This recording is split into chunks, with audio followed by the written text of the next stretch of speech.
আমি পুলিশের মেয়ে হিসেবে গর্ববোধ করি। কারণ আপনাদের বাবা মা আপনাদের পাশে থেকে আপনাদের সেবা শুশ্রূষা করতে পারছে, আপনাদের ভালো মন্দতে আপনাদের পাশে থাকতে পারছে। আপনি যখন বিভিন্ন জন্মদিন বলেন, এই দিন বলেন, সেই দিন বলেন, আপনাদের বাবা আপনাদের পাশে থেকে টেক কেয়ার। আসসালামু আলাইকুম রহমতুল্লাহি ওয়া বারাকাতুহু। আপু, তোমাকে একটা কথা বলি, পুলিশ সব যে খারাপ এ কথাটা কারণ 2.5 মণ দুধের মধ্যে যদি এক ফোঁটা চেনা পড়ে দুধরাবাদ, তো সব পুলিশ যে খারাপ হবে এমন কোনো কথা নেই।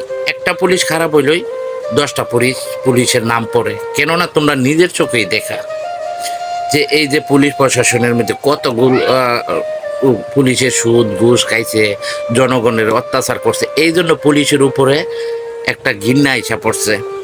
আর যারা এইগুলা সুদ ঘুষ দেখবে, ওদের ছেলে সন্তান ল্যাংরা, কানা, কুড়া, সুন্দর হবে না।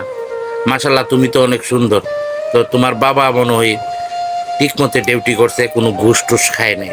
কারণ নিজেই প্রমাণ যে পুলিশে ঘুষ খাবে তাদের সন্তান কখনো মানে সঠিক হবে না।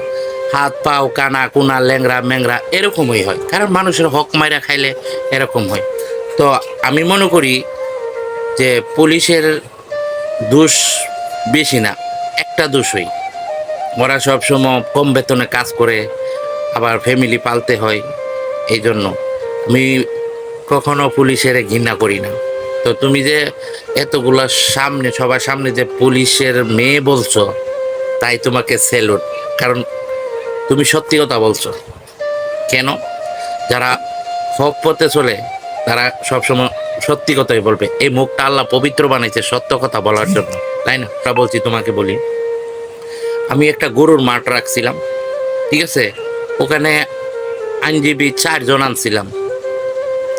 আনার পরে বা বিরিয়ানি বা 2 বেলা খাওয়া, আর এমনি আমার তরফ থেকে কিছু টাকা দিতাম। তো একটা টাকা নিত না, বিরিয়ানি খাইতো না। পরের দিন পরে আনে নাই, কারণ ও সৎ। তো দেশটারে এরকম চালাইছে, যারা ঘুষ না খা চাকরি করতে পারবো না, এই জন্য বাধ্যতামূলক ঘুষ খাইতে হয়, ঠিক আছে? তো আসলে সত্যি কথা কি, সত্যর পথে চলাটা খুব কঠিন আজকাল আমাদের দেশের মধ্যে। কারণ তুমি নাইলে চলতে পারবা না।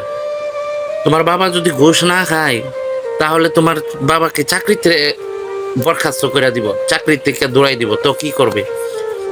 ছেলে মেয়ে বৌজি লইয়া বেটা কি করবে?